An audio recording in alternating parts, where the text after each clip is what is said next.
I'm just happy to be here and happy to present you something that I had the chance to look back to, and that was kind of interesting. I would like to present one specific aspect of the education work that we did here in Zurich.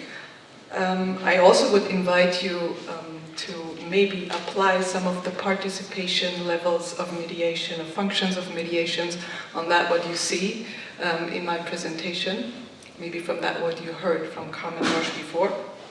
And I would like to show a more practical approach. I talk about the potential of a room for education that you integrated in the exhibition area. When I was asked to do the concept, I proposed a lot of different options of educational activities, and I have to say, to my surprise, I was asked to carry them out, all of them. So what you see is the invitation card for the exhibition. It was a very diverse program, from exhibition talks to guided tours, design workshops to program for schools, teachers, summer programs. All in all, we had about 280 events. It doesn't says a big number, but it doesn't tell you anything about the quality. This meant that we had 35% of the visitors that took part in an educational activity. That was 4 times more than usually. I'm telling you that just that you realize that this was a challenge for the museum, but a challenge we like to take. The question was what were the objectives of these educational activities? One was definitely to reach out to a broader public, an audience that the museum did not think of before. The other one was to interact with visitors in very different ways, but also to reflect a connection between the problem and everyday life, to give opportunity to express emotions and opinions, and most important of all to us, to invite the public to become actively engaged. One way to realize these objectives was the room, or space for education. And if I'm talking about a room, I'm talking about a defined, concrete room, physical room as part of the exhibition hall, but I'm also talking about a space that is not visible, a space for interaction, for reflections and different opinions. I will start with the physical room in the exhibition hall. And I won't talk so much about the invisible room, but I think you can figure that out yourself by watching my presentation. On this picture you can see the exhibition model. Anjali Sachs presented the different parts of the exhibition already, and I just want to concentrate on 2 parts, which is the lower part in red, the action space, and on your right side, the green area, the resonance space. All educational areas were indeed differentiated through walls, but despite that included in a general exhibition tour, which meant by the visitor they were perceived as one exhibition. The education team understood the action space and the resonance space as our base camp for our activities that took place inside, but also outside of the educational area. We used them as a meeting point, to invite different people to ask questions or to simply ask people to sit down or rest. Sometimes people came specifically to attend our workshops, others randomly walked in without any intention to participate, but then stayed until the museum closed. This open structure of the room also encouraged visitors to join us more on a regular basis. Some of them came every week. But as I said, the educational area cannot be seen separate from its surroundings. Throughout the exhibition, a permeable connection was formed between the education and the exhibition space, considering the way the visitors and the educational team made use of the space. We moved from one space to the other, transferred emotions raised by exhibited objects into written statements, and provided tools that could be used independently for the exploration of the exhibition in both areas.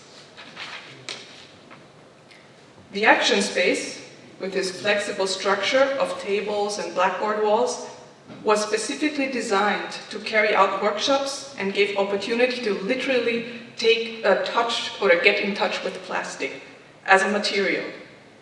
In the workshops, we dealt with the residue of our consumption of plastic from the world of synthetic products: packaging, caps, stoppers, cases, bags. The aim was to breathe new life into these objects that were often only used once or were regarded as worthless, and to give them a new function. Artists, designers, and educators showed how we could make things new out of discarded material or implement our own ideas. As we did in school workshops, more experience-based learning, we used methods, artistic methods and creative methods, and invited Rob Robinson, an artist, not only to show his objects, but also to guide people to construct their own objects in the workshop from trash to treasures. We gave more concrete ideas to teachers to be used in the classrooms. We had also were appealing to several senses. For example, as you might have remember in the speech of Carmen Murch, she referred to the sounds that we made out of plastic that we turned into a radio play. We worked with stories, as you can see here, in a comic, but also stories that were shown in a play called Plastic Duck Overboard. And we also invited people to leave their traces in the action space. I have to say, in the beginning, we did not think that people will leave any traces there because it was really a working place. But the function of the room changed while there were a lot of people doing something in there. And we had a lot of traces at the end. The second room we called the resonance space. It was more of a presentation area. In physics, resonance is the state of a system in which a vibration is produced in response to an external stimulus. The exhibition and the interaction with the audience can be read as a stimulus whose reflections are made visible in the resonance space. Through this process, the room changed constantly and showed an increasing collection of works. It defined possibilities and it documented activities. As a flexible space, it provided an opportunity for experiment and for the forming of ideas. Just to give you a few examples, these plastic cars were contributed by a 5- and 6-year-old who invented this out of old plastic bottles, out of trash. What you hardly can see at the side is their diary. Before the exhibition opened, we cooperated with the program of the Universikum, a program for talented children in Zurich. 4 different classes included the subject of our exhibition into their curriculum and found new ways, or for them, new ways to deal with the problem. And this is one that we could show already for the opening. Another one was were kids that wrote poems about objects they found next to the river or the lake in Zurich. Or some searched the homes for plastic products. In that process, they did not only ask themselves which objects they can do without, but they also wanted to ask the audience.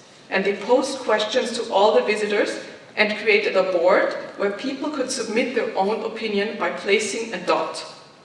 No wonder the mobile phone and the computer, and sometimes even the toothbrush, were the hardest objects to give up for our audience.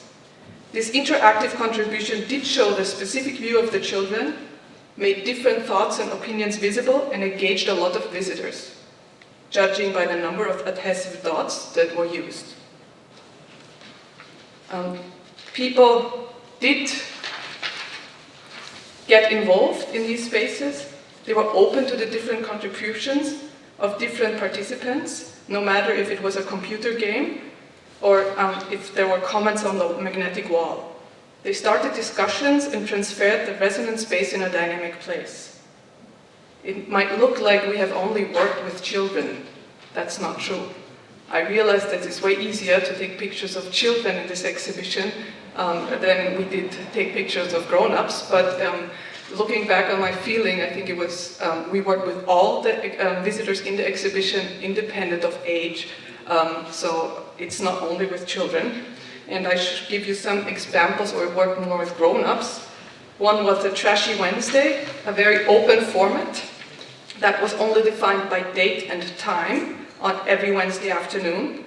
We were very flexible in that with the programming and could spontaneously invite guests or link the exhibition with the related activities in the cities. As an example, I would refer to the street parade. As the most colorful house and techno parade in the world, that's what the website says, the street parades takes place every summer in Zurich. The production of waste at this, and I have to say at all mega events, inspired us to look for a cooperation with the organizers. The plan failed. They didn't want to cooperate. But nevertheless, we decided to put in focus and ask the audience what they think of it. The debate was very controversial, lots of pros and cons. Why you're not allowed to have fun? Why are you using all this plastic? So different kind of questions did rose up. And a lot of these comments were put on the wall and worked like in a digital blog, as you can see here. Visitors added comments. These comments were commented again, and so a lively discussion spread out on the magnetic wall. The last project that contributed to the dynamic of the room was the Pool of Ideas. It was a wall dedicated to a collection of ideas, how to become creative with plastic garbage. In the beginning, we very much initiated that process in the different workshops. We asked people to contribute. But later on, visitors started to send us their ideas via email from their own initiative. The collection grew constantly, and the ideas were shared with a lot of visitors. So, in my point of view, this was a success. We evaluated this success by what? By the comments the visitors were leaving in the exhibition, by the number of adhesive dots that were placed, by the responses by emails, and we were present in the exhibition more than one day a week, I would say almost every day, and we could have a lot of discussions with the people. The educational space, its means of contribution, its flexibility and openness to results, it set a new standard for the Museum of Design. And the question is, how can we really measure if people got active after this? To be honest, I can't say that. There is no real measurement.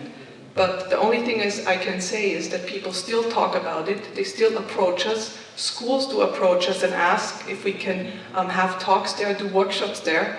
And this happened already in 2012.